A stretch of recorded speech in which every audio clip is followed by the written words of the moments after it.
হরে কৃষ্ণ।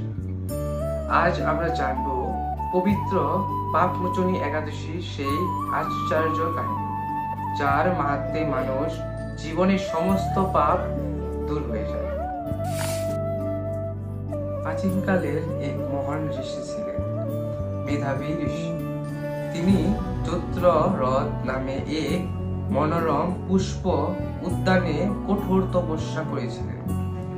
সেই সময় স্বর্গের এক সুন্দরী অপ্সরা মঞ্জুঘোষা তাকে মোহিত করতে এলেন। তো ঋষির অভিশাপের ভয়ে তিনি আশ্রমের প্রায় 2 মাইল দূরে বসে বীণা বাজিয়ে মধুর গান গাইতে লাগলেন। একদিন হঠাৎ দুজনের চোখে চোখ পড়ল।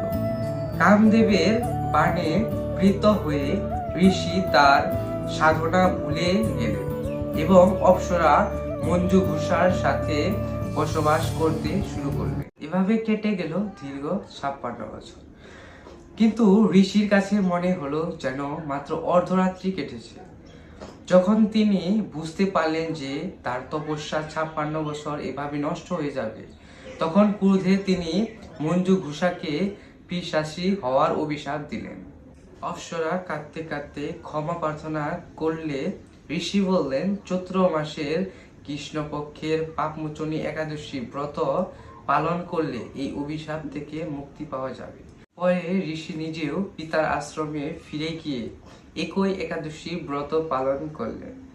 এই ব্রতের প্রভাবে উভয়েই সকল পাপ থেকে মুক্তি লাভ করলেন। হরে কৃষ্ণ।